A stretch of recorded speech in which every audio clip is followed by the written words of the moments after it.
بیٹیاں پھولوں کی طرح ہوتی ہیں، تپتی زمین پر آنسوؤں کے پیار کی صورت ہوتی ہیں، چاہتوں کی صورت ہوتی ہیں۔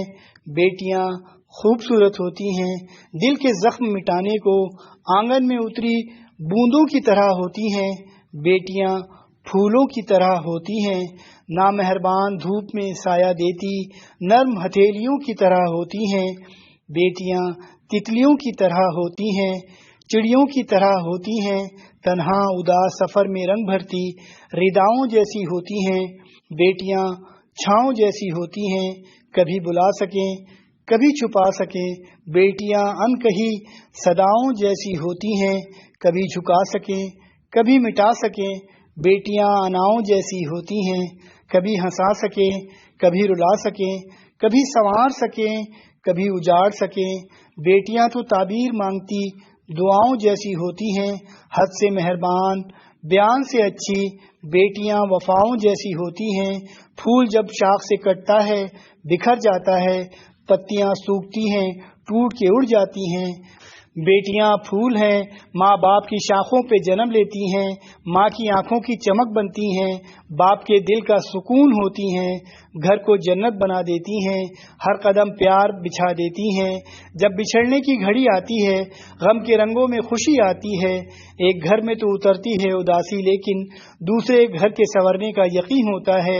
بیٹیاں پھول ہیں، ایک شاخ سے کٹتی ہیں مگر سوکھتی ہیں نہ کبھی ٹوٹتی ہیں، ایک نئی شاخ پہ کچھ اور نئے پھول کھلا دیتی ہیں۔ بیٹیاں پھولوں کی طرح ہوتی ہیں، بیٹیاں پھولوں کی طرح ہوتی ہیں، تپتی زمین پر آنسوؤں کے پیار کی صورت ہوتی ہیں، چاہتوں کی صورت ہوتی ہیں۔ بیٹیاں خوبصورت ہوتی ہیں، دل کے زخم مٹانے کو آنگن میں اتری بوندوں کی طرح ہوتی ہیں۔ بیٹیاں پھولوں کی طرح ہوتی ہیں، نامہربان دھوپ میں سایہ دیتی نرم ہتھیلیوں کی طرح ہوتی ہیں۔ بیٹیاں تتلیوں کی طرح ہوتی ہیں، چڑیوں کی طرح ہوتی ہیں، تنہا اداس سفر میں رنگ بھرتی رداؤں جیسی ہوتی ہیں۔ بیٹیاں چھاؤں جیسی ہوتی ہیں، کبھی بلا سکیں کبھی چھپا سکیں۔ بیٹیاں انکہی صداؤں جیسی ہوتی ہیں، کبھی جھکا سکیں کبھی مٹا سکیں۔ بیٹیاں اناؤں جیسی ہوتی ہیں، کبھی ہنسا سکیں کبھی رلا سکیں، کبھی سنوار سکیں کبھی اجاڑ سکیں۔ بیٹیاں تو تعبیر مانگتی دعاؤں جیسی ہوتی ہیں، حد سے مہربان بیان سے اچھی۔ بیٹیاں وفاؤں جیسی ہوتی ہیں۔ بیٹیاں پھولوں کی طرح ہوتی ہیں، تپتی زمین پر آنسوؤں کے پیار کی صورت ہوتی ہیں، چاہتوں کی صورت ہوتی ہیں۔ بیٹیاں خوبصورت ہوتی ہیں، دل کے زخم مٹانے کو آنگن میں اتری پرندوں کی طرح ہوتی ہیں۔ بیٹیاں پھولوں کی طرح ہوتی ہیں، نامہربان دھوپ میں سایہ دیتی نرم ہتھیلیوں کی طرح ہوتی ہیں۔ بیٹیاں تتلیوں کی طرح ہوتی ہیں، چڑیوں کی طرح ہوتی ہیں، تنہا اداس سفر میں رنگ بھرتی رداؤں جیسی ہوتی ہیں۔ بیٹیاں چھاؤں جیسی ہوتی ہیں، کبھی بلا سکیں کبھی چھپا سکیں۔ بیٹیاں انکہی صداؤں جیسی ہوتی ہیں، کبھی جھکا سکیں کبھی مٹا سکیں۔ بیٹیاں اناؤں جیسی ہوتی ہیں، حد سے مہربان بیان سے اچھی۔ بیٹیاں تو وفاؤں جیسی ہوتی ہیں، پھول جب شاخ سے کٹتا ہے بکھر جاتا ہے، پتیاں سوکھتی ہیں ٹوٹ کے اڑ جاتی ہیں۔ بیٹیاں پھول ہیں، ماں باپ کی شاخوں پہ جنم لیتی ہیں، ماں کی آنکھوں کی چمک بنتی ہیں، باپ کے دل کا سکون ہوتی ہیں، گھر کو جنت بنا دیتی ہیں، ہر قدم پیار بچھا دیتی ہیں۔ جب بچھڑنے کی گھڑی آتی ہے غم کے رنگوں میں خوشی آتی ہے، ایک گھر میں تو اترتی ہے اداسی لیکن دوسرے گھر کے سنورنے کا یقین ہوتا ہے۔ ایک شاخ سے کٹتی ہیں مگر سوکھتی ہیں نہ کبھی ٹوٹتی ہیں، ایک نئی شاخ پہ کچھ اور پھول کھلا دیتی ہیں۔ بیٹیاں پھولوں کی طرح ہوتی ہیں، بیٹیاں پھولوں کی طرح ہوتی ہیں۔ بیٹیوں کی تربیت مسلمانوں کے لیے باعث عزت ہے۔ نبی کریم صلی اللہ علیہ وسلم کا طریقہ ہے، آپ 4 بیٹیوں کے باپ تھے اور آپ نے چاروں کی بہترین تربیت فرمائی۔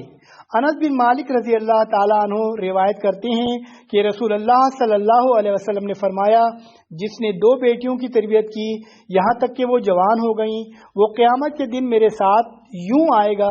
یہ کہتے ہوئے آپ صلی اللہ علیہ وسلم نے اپنی دونوں انگلیوں کو جوڑ لیا۔ اسے امام مسلم نے روایت کیا ہے۔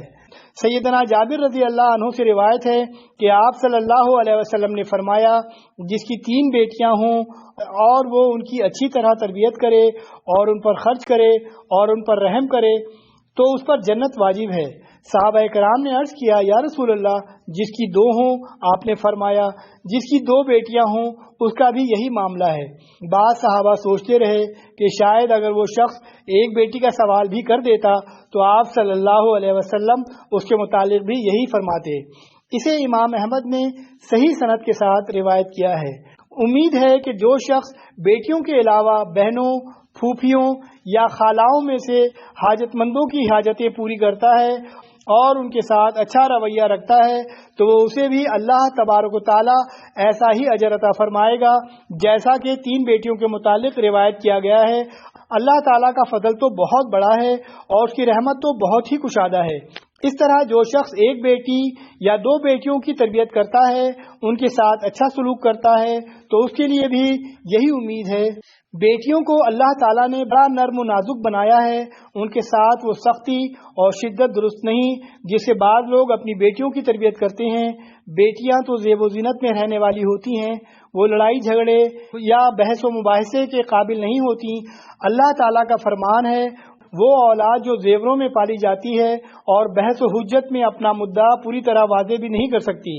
بیٹیاں جذبات سے بھری ہوتی ہیں اور وہ امن کی متلاشی ہوتی ہیں، اور سب سے پہلے وہ امن اپنے والدین کے پاس ڈھونڈتی ہیں۔ انہیں والدین کے پاس وہ امن ملنا ضروری ہے۔ رسول اللہ صلی اللہ علیہ وسلم اپنی بیٹیوں کی بڑی عزت کرتے تھے اور انہیں یہ احساس دلاتے تھے کہ وہ ان سے بہت محبت کرتے ہیں اور ان پر رحم کرتے ہیں۔ اپنے بچوں میں اچھے جذبات کا بیج بوئیے اور ان کی دیکھ بھال بھی کرتے رہیے۔ اپنی بیٹیوں کو بچپن ہی سے پردے اور حیا اور عفت کی عادت ڈالیے۔ بیٹی کی تربیت اگر حیا پر کی جائے تو اس کی حیا اسے بھلائیوں کی طرف دیکھتی رہتی ہے، بلکہ حیا ہمیشہ بھلائی ہی لاتی ہے۔ اللہ تعالیٰ امت کی بیٹیوں کی اصلاح فرمائے اور ہم سب کو ہدایت اور رحمت اور عافیت عطا فرمائے۔ اللہ تعالیٰ نے اپنے پاک کلام قرآن کریم میں ارشاد فرمایا، آسمانوں اور زمین کی سلطنت و بادشاہت صرف اللہ ہی کے لیے ہے، وہ جو چاہے پیدا کرتا ہے، جس کو چاہے بیٹیاں دیتا ہے، جسے چاہتا ہے بیٹے دیتا ہے، اور جس کو چاہتا ہے بیٹے اور بیٹیاں دونوں عطا کر دیتا ہے، اور جس کو چاہتا ہے بانجھ کر دیتا ہے۔ لاکھ کوشش کرے مگر اولاد نہیں ہوتی۔ یہ سب کچھ اللہ تعالیٰ کی حکمت اور مصلحت پر مبنی ہے، جس کے لیے جو چیز مناسب سمجھتا ہے وہ اس کو عطا فرما دیتا ہے۔ سورہ شورى آیت نمبر 49 تا 50۔ لڑکیاں اور لڑکے دونوں اللہ تعالیٰ کی نعمت ہیں۔ لڑکے اور لڑکیوں دونوں کی ضرورت ہے۔ عورتیں مرد کی محتاج ہیں اور مرد عورتوں کے محتاج ہیں۔ یاد رکھیں کہ لڑکیوں کو کمتر سمجھنا زمانہ جاہلیت کے کافروں کا عمل تھا۔ ان میں سے جب کسی کو لڑکی ہونے کی خبر دی جاتی تو اس کا چہرہ سیاہ ہو جاتا اور دل ہی دل میں گھٹنے لگتا۔ لہذا ہمیں بیٹی کے پیدا ہونے پر بھی یقیناً خوشی و مسرت کا اظہار کرنا چاہیے۔ نبی اکرم صلی اللہ علیہ وسلم نے بیٹیوں کی پرورش پر جتنے فضائل بیان فرمائے ہیں، بیٹی کی پرورش پر اس قدر بیان نہیں فرمائے۔ حضرت عائشہ صدیقہ رضی اللہ عنہا فرماتی ہیں کہ حضور اکرم صلی اللہ علیہ وسلم نے فرمایا، جس شخص پر لڑکیوں کی پرورش اور دیکھ بھال کی ذمہ داری ہو اور وہ اس کو صبر اور تحمل سے انجام دے تو یہ لڑکیاں اس کے لیے جہنم سے آڑ بن جائیں گی۔ ترمذی۔ حضرت انس رضی اللہ عنہ سے روایت ہے کہ نبی اکرم صلی اللہ علیہ وسلم نے ارشاد فرمایا، جس شخص کی 2 یا 3 بیٹیاں ہوں اور وہ ان کی اچھے انداز سے پرورش کرے اور جب شادی کے قابل ہو جائیں تو ان کی شادی کر دے تو میں اور وہ شخص جنت میں اس طرح داخل ہوں گے جس طرح 2 انگلیاں ملی ہوئی ہیں۔ حضرت عائشہ صدیقہ رضی اللہ عنہا سے ایک قصہ منقول ہے۔ وہ فرماتی ہیں کہ ایک خاتون میرے پاس آئی جس کے ساتھ اس کی 2 لڑکیاں تھیں۔ اس خاتون نے مجھ سے کچھ سوال کیا۔ اس وقت میرے پاس سوائے ایک کھجور کے اور کچھ نہیں تھا۔ وہ کھجور میں نے اس عورت کو دے دی۔ اس اللہ کی بندی نے اس کھجور کے 2 ٹکڑے کیے اور ایک ایک ٹکڑا دونوں بچیوں کے ہاتھ پر رکھ دیا اور خود کچھ نہیں کھایا۔ حالانکہ خود اس سے بھی ضرورت تھی۔ اس کے بعد وہ خاتون بچیوں کو لے کر چلی گئی۔ تھوڑی دیر کے بعد حضور اکرم صلی اللہ علیہ وسلم تشریف لائے تو میں نے اس خاتون کے لیے آنے اور ایک کھجور کے 2 ٹکڑے کر کے بچیوں کو دینے کا پورا واقعہ سنایا۔ آپ نے ارشاد فرمایا، جس کو 2 بچیوں کی پرورش کرنے کا موقع ملے اور وہ ان کے ساتھ شفقت کا معاملہ کرے تو بچیاں اس کو جہنم سے بچانے کے لیے آڑ بن جائیں گی۔ ترمذی۔ اس حدیث سے معلوم ہوتا ہے کہ لڑکیوں کی شریعت اسلامیہ کے مطابق تعلیم و تربیت اور پھر ان کی شادی کرنے پر اللہ تعالی کی طرف سے 3 فضیلتیں حاصل ہوں گی۔ نمبر 1، جہنم سے چھٹکارا۔ نمبر 2، جنت میں داخلہ۔ نمبر 3، حضور اکرم صلی اللہ علیہ وسلم کے ساتھ جنت میں ہمراہی۔ قرآن کی آیات و دیگر احادیث کی روشنی میں یہ بات بڑے وثوق سے کہی جا سکتی ہے کہ شریعت اسلامیہ کے مطابق اولاد کی بہتر تعلیم و تربیت وہی کر سکتا ہے جو اللہ تعالیٰ سے ڈرتا ہے۔ حضور اکرم صلی اللہ علیہ وسلم کی 4 بیٹیاں تھیں، حضرت فاطمہ، حضرت زینب، حضرت رقیہ اور حضرت ام کلثوم رضی اللہ تعالی عنہما۔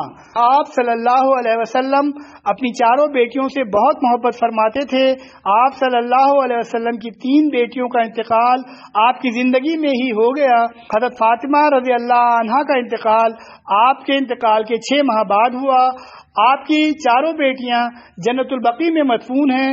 حضور اکرم صلی اللہ علیہ وسلم حضرت فاطمہ کے ساتھ بہت ہی شفقت اور محبت کا معاملہ فرمایا کرتے تھے۔ جہاں تک محبت کا تعلق ہے، اس کا تعلق دل سے ہے اور اس میں انسان کو اختیار نہیں، اس لیے اس میں انسان برابری کرنے کا مکلف نہیں۔ اولاد کو ہدیہ اور تحفہ دینے میں برابری ضروری ہے، لہذا ماں باپ اپنی زندگی میں اولاد کے درمیان اگر پیسے یا کپڑے یا کھانے پینے کی کوئی چیز تقسیم کریں تو اس میں برابری ضروری ہے اور لڑکیوں کو بھی اتنا ہی دیں جتنا لڑکے کو دیں۔ شریعت کا یہ حکم کہ لڑکی کا لڑکے کے مقابلے میں آدھا حصہ ہے، یہ حکم باپ کے انتقال کے بعد اس کی میراث میں ہے۔ زندگی کا قاعدہ یہ ہے کہ لڑکی اور لڑکے دونوں کو برابر دیا جائے۔ اگر ماں باپ کو ضرورت کے موقع پر اولاد میں کسی ایک پر کچھ زیادہ خرچ کرنا پڑے تو کوئی حرج نہیں، مثلا بیماری، تعلیم اور اسی طرح کوئی دوسری ضرورت ہو تو خرچ کرنے میں کمی بیشی کرنے میں کوئی گناہ اور پکڑ نہیں ہے، لہذا حسب ضرورت کمی بیشی ہو جانے پر کوئی مذائقہ نہیں۔ بیٹی کی شادی کے بعد بھی بیٹی کا حق میراث ختم نہیں ہوتا، باپ کے انتقال کے بعد وہ بھی باپ کی جائیداد میں شریک رہتی ہے۔ بیٹی